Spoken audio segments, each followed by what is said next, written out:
Hey friends, let's get back at it and finish the rest of this review. This is the 1.7 to 1.11 review worksheet. For each of the following rational functions, identify and label the values of x where there is a whole or a vertical asymptote. Okay, so here I see that this cancels. That means there will be a whole at x equals -4. And this does not cancel, so I will have a vertical asymptote located at x equals 1, because that's going to be the numbers that create a 0, like what makes x minus 1 0. In function g, keep in mind that this is going to be x minus 3 twice, and so 1 will cancel, so you might think there's a whole, but there is actually a vertical asymptote there, and that trumps the whole in the graph. And so I'm going to have a vertical asymptote at x equals 3. And then this guy left over is going to be a second vertical asymptote at x equals positive 8. Because I would need a positive 8 to make that 0. And this one doesn't have any canceled factors that generate a whole, so this would be none. So, and then like in a multiple choice setting, this would be, like, which is a proper statement, and you would be looking for something that said there were 2 vertical asymptotes and no whole. So you have seen various ways of asking this. Here I have an x minus 7 squared, so there are actually 2 of those. 1 cancels, but there's none remaining in the bottom, so that does actually generate a whole, leaving me with a whole at x equals 7. This is still down there, so that's going to generate a vertical asymptote at the value of 0, because 2 times 0 would be 0. Here I have to factor it myself, so the top becomes, what do I need? I need something that makes 12 that subtracts to be 4. So 6 and 2, I need a -4. And on the bottom, I need 36 in a way that adds up to 12. And so I'm going to need x6 here and here. And to get a -12, they both have to be negative. So again, you would think that this would generate a whole, but it doesn't, because you have the same value of 6 for a vertical asymptote. And so I'm going to have a vertical asymptote at x equals 6, but nothing other than the 6 canceled. So this is going to have no wholes in this graph. Here I have to break this down into factors as well. The top is the difference of squares, so it factors into this. On the bottom, I can take out an x, leaving with x squared plus x minus 6, but that can also break down further. To get 6 in a way that subtracts to be 1, I'm going to need 3 and 2. I'll need this to be positive and that to be negative. So these cancel, and that leaves me with a whole at x equals -3. These do not cancel, so I have 2 vertical asymptotes. One is located at 0 and one is located at +2. Looking at this next one, I have to take my time and really make sure I'm careful about this. All 3 of these are going to cancel out, but leave me with 2 on top. And because I don't have any remaining in the bottom, I don't have a vertical asymptote there. So I do indeed have a whole located at x equals -3. Here, 3 of these cancel 2 of these. 3 of these cancel 3 of these, leaving me with 2. So that actually is going to generate a vertical asymptote, not a whole, because the vertical asymptote overrides having a whole in that spot. Even though some of those cancel out, there are leftovers on the bottom. All right, write an equation. Okay, so this is different. Before we just had to say if it was going to have a horizontal or a vertical, a horizontal or a slant. Now we're going to have to do these, and this part right here is going to mean that we would have to do long division if we run up against one of those. So let's do that. In this first one, the top and the bottom have the same power, and so I will have a horizontal asymptote. It will be located at the coefficients that remain, and so it will be located here. So they're not just asking if I have one, they want the equation of it.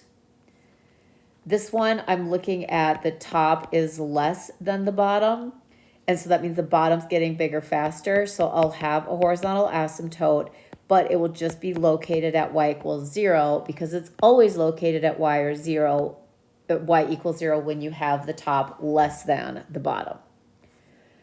And not shockingly, this last one, the top is greater than the bottom by 1, which is what we need for slant asymptote. So I'm going to not just find the slope of this, I need to find the whole thing, the whole equation. So I need to take the top and actually divide it by the bottom. So thinking about what I have to multiply x by to turn it into 4x squared, the answer to that is 4x. And then I like to do this over here so I don't make a mistake in distributing. But when I distribute the 4x, I'll get 4x squared plus 8x. I'm going to be subtracting this bottom row, so these cancel as they should. Here I end up with negative 11x and bring down the 5. To get x to turn into negative 11x, I'll need to multiply by negative 11. And when I do that, I'm going to get negative 11x minus 22. And I'm going to come through now and subtract. But if you subtract a negative, they turn positive. So these cancel as they should. And this turns into 27, which is going to be my remainder, which I don't even really care about. And so the equation for my slant asymptote is y equals 4x minus 11. I already knew from up here that the slope should be 4, but I needed to do the long division to come up with the entire equation. So watch carefully. If it says in an FRQ to give the equation, that means that if it's a slant, you're going to be doing long division to find that value. Okay. So here we have the same scenario in that the top is greater than the bottom by 1. So even though it's not the most fun you've ever had, it is definitely good to practice the long division. So I'm going to take the top. Wow, that's pretty bad. And then I'm going to divide by the bottom. And this obviously is a little bit more work than the last one, but I go about it the same way in that I look and say, okay, what would I multiply x squared by to turn it into x cubed? And the answer is I would multiply it by 1x. And if I do multiply this side by an x, and you don't have to write this work, I just do it to show what I'm doing. If you do multiply it by that x, you will get x cubed plus x squared plus 3x. But you're subtracting that second row, so all the signs change. That's gone. And then negative 2x squared minus 1 more is negative 3x squared. 4 minus 3x leaves me with a positive 1x. And I bring down the negative 1, and I start over asking myself, what do I have to multiply x squared by to turn it into negative 3x squared? The answer is negative 3. So I'm going to go ahead and do that. Now, you already know the equation, but you would show the long division through to the bottom if you want to have full credit. So I'm going to end up with negative 3x squared minus 3x minus 9, but I'm subtracting the bottom row, and subtracting negatives is like adding. So this cancels as it should. This turns into 4x plus 8, but you can't turn x squared into a 4x, so this whole thing is remainder. This is going to be the equation of my slant asymptote. And like I said, you don't need to go all the way to the remainder to figure out the equation, but for full credit, you would have to show that you're going all the way through to the bottom. This one, I have to first look and see. I'll have 2x times x times x. So my top is going to be 2x cubed. On the bottom, I would have 1x cubed. So these are the same. So I will have a horizontal asymptote, and it will have an equation equal to the coefficients, which would be 2 over 1. So I would just write it as y equals 2. And in this last one, I would have a 3x squared multiplied by x squared. So I'll get negative 3x to the 4th on top. Here I'd have an x squared times an x cubed, and I would end up with x to the 5th on the bottom.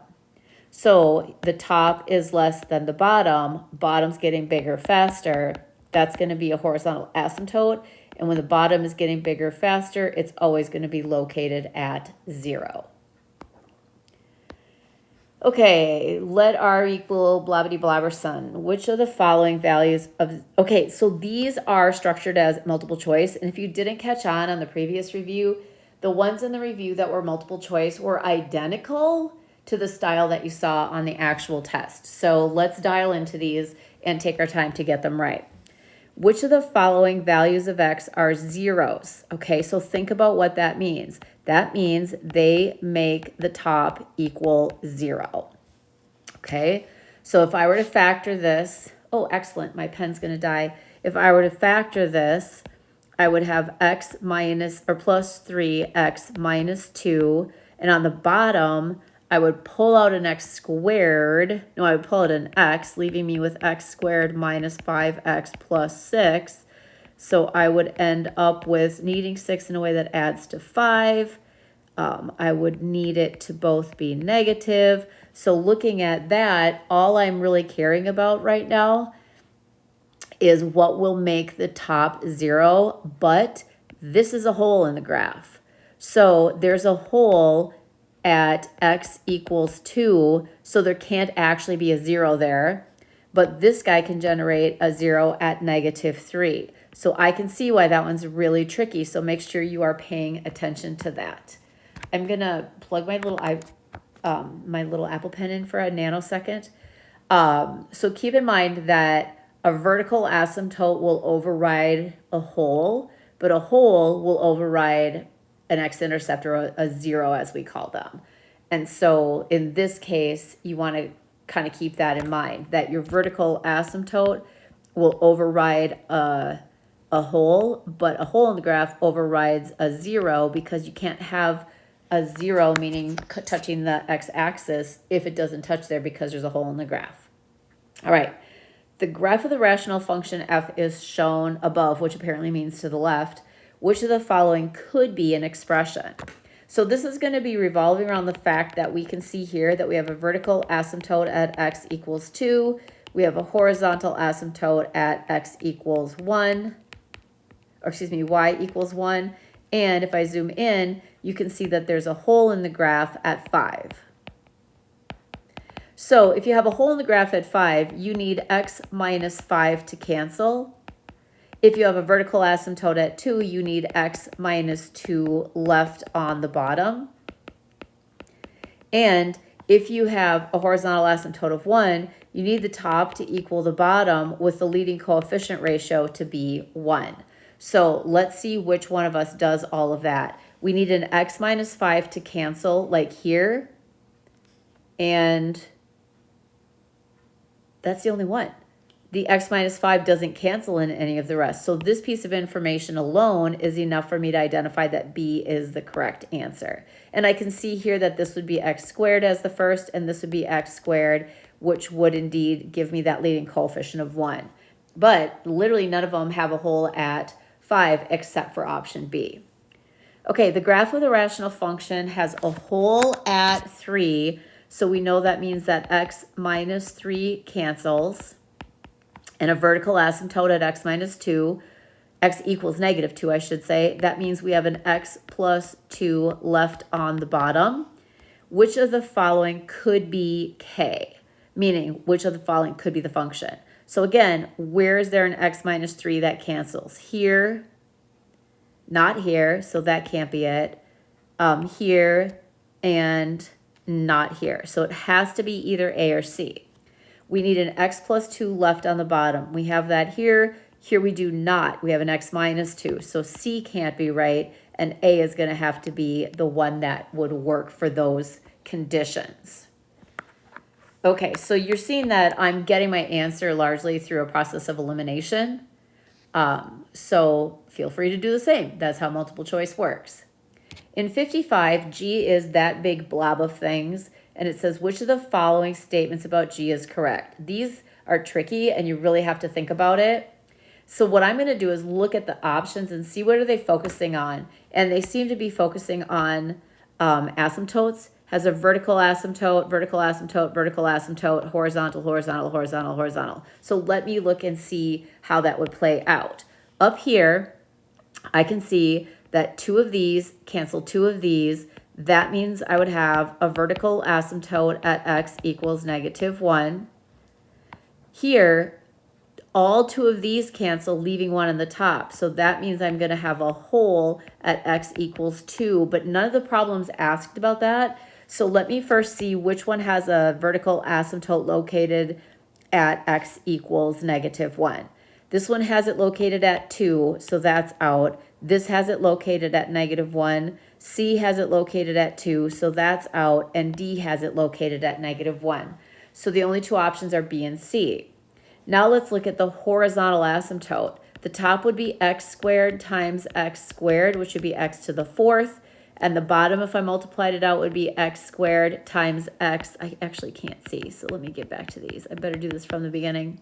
I can't see the powers, so let's try from the start. This one would be x cubed times x squared, so x to the 5th. This would be x squared times x to the 4th, so x to the 7th.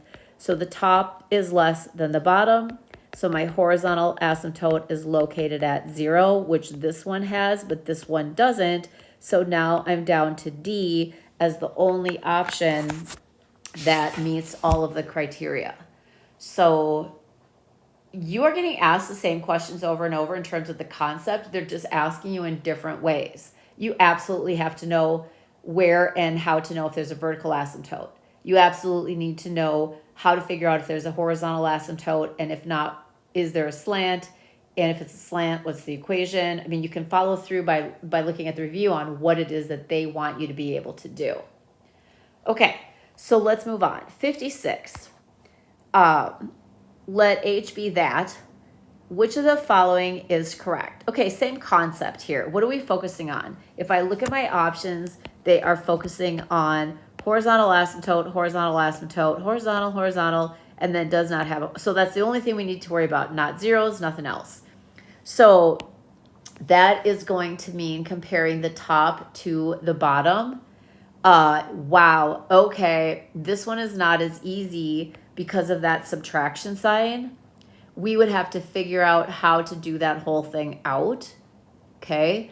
What we do know is that the first term would be an x to the 5th, and then our second, we would have to be using our Pascal's triangle using the 5th row. So we would have a 1, a 5, a 10, and so on. So we would have 1x to the 5th, and then we would have plus 5, and then we would have x to the 4th, but we would bring in the -2. And so the problem is we could go on with that, and then at the end we have a minus x to the 5th. So what happens is this first term would cancel out, and this would become our first term, and it would be -10x to the 4th. That, my friends, is the doozy. And the reason you have to think about that is that this has a subtraction. In every other problem we've ever had, it's solely been multiplication, so we could just figure out what the first term would be. But here, you would have to do this whole thing out using Pascal's triangle and then subtract this guy, which would eliminate what you thought was going to be your first term. And so your second term would end up being the one that determines the horizontal asymptote. So I don't need the rest.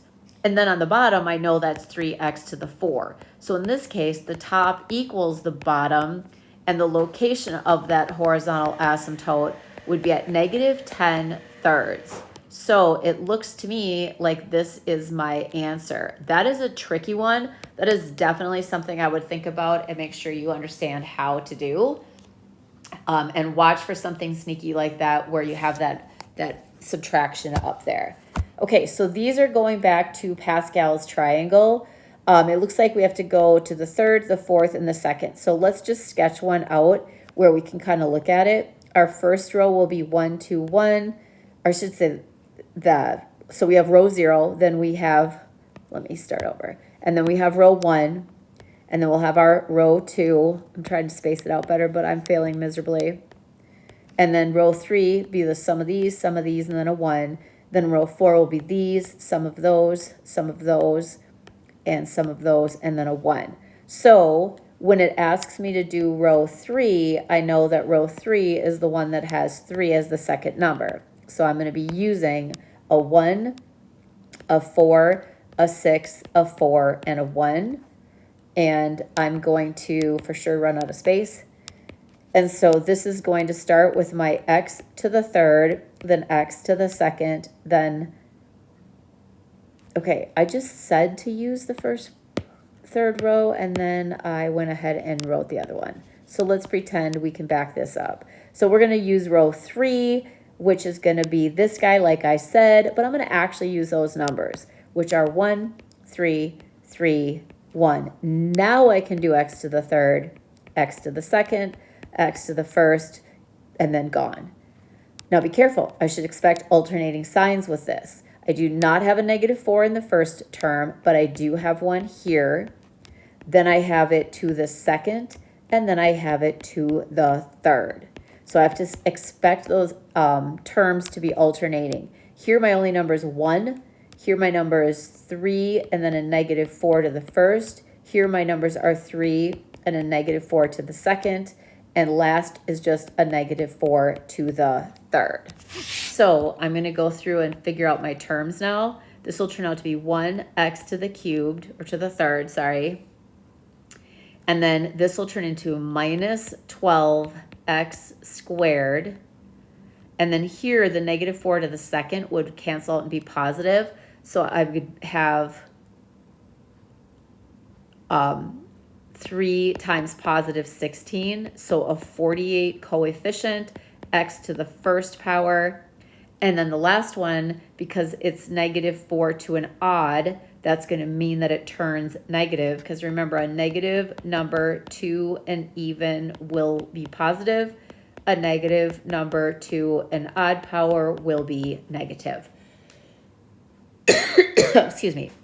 And it's helpful to remember that if you see that subtraction sign in your binomial expansion, like right there, you should be looking for those alternating terms. Okay, so my last one just turns into minus 64, which is 4 to the third power. All right, I was so excited to use row 4 that here we get to use row 4.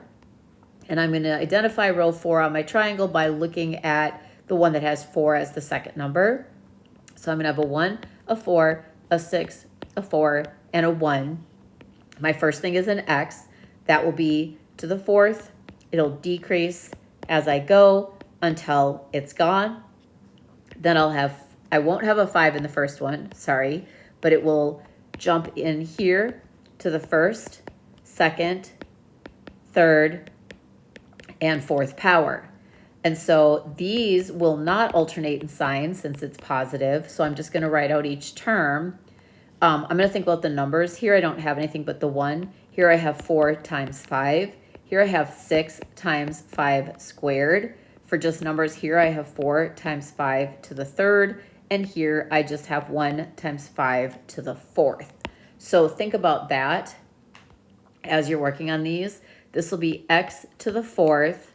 This will be 20 x to the third. This will be 150 x to the second.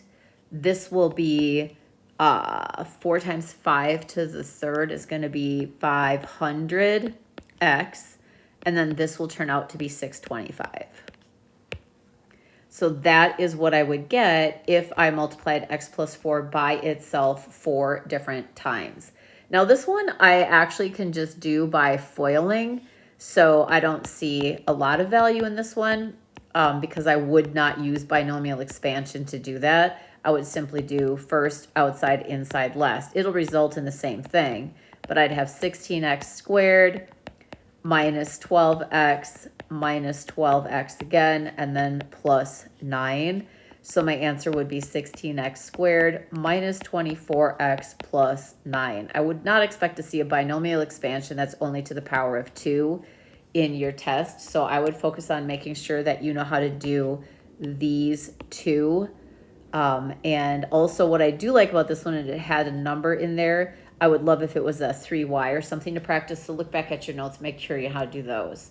So that, my friends, is everything. Make sure you're conscious of what you know and don't know how to do. Don't just gloss over it, because if you didn't learn from the last experience, what was on the review was very similar in style, difficulty, everything to what you saw on the test. So I would venture to say that is going to happen again. So really get yourself in a position where you can be successful to celebrate your knowledge. Thanks, guys. Bye.